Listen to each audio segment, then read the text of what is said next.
Welcome to episode 2 of Poetry by Glenn Gales. We're glad you're here. Last time we listened to Snuggle, a poem about staying cozy with family during a winter storm. Now we're about to hear a poem titled, What Matters. And as usual, we'll follow up with some analysis and commentary. So maybe grab a cup of your favorite coffee or perhaps an herbal tea and get comfy. Because maybe comfort is what matters? Let's listen and find out. This page was blank and now it's not. I struck some keys and letters caught. They began as words and then full thoughts. But that's what matters not. I fixed the latch out on the gate and gave the fence a coat of paint. I think I may have missed a spot. But that's what matters not. I sorted boxes in the attic. Found a thing, forgot I had it.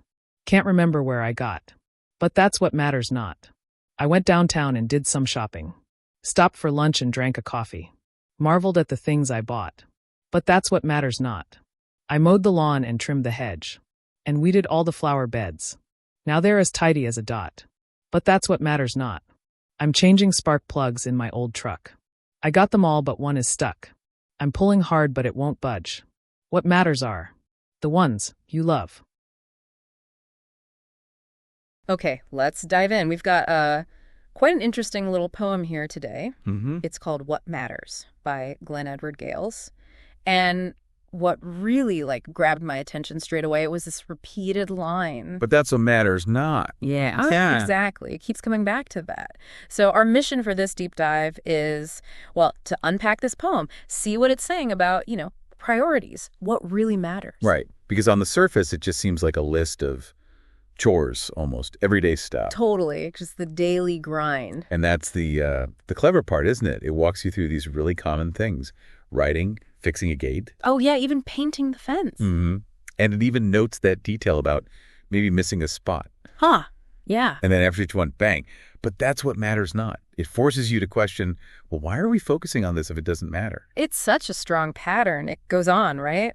Sorting boxes in the attic. Finding forgotten things, yeah. Going into town, shopping, having lunch, coffee.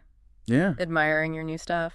We've all done that. That little moment of satisfaction with a purchase. Sure. And then the yard work. Mowing, trimming, weeding until it's all, what was the phrase? Tidy as a dot. That's it. Tidy as a dot. And then even fixing an old truck. The frustration with a stuck spark plug. Right. Despite all the effort, it captures that feeling perfectly. And after every single one of these, but that's what matters not. The structure itself is interesting.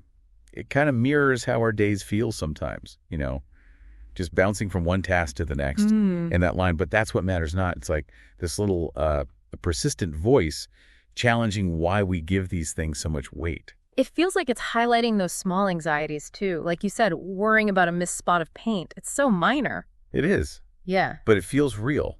We do sometimes fixate on those little imperfections, don't we? Definitely. So why put it in the poem only to say it doesn't matter? Maybe it's showing how easily we get bogged down. Bogged down in the small stuff, yeah. Exactly. Distracted from what does matter. Which brings us to the ending. Because after all that buildup, all that detail about the spark plug even. Like the effort involved. Then suddenly the last stanza just flips it. It doesn't say matters not. It says What matters are the ones you love. Bam! Just like that. So direct. It is. And I think the power comes from that stark contrast. You've been told again and again what isn't important.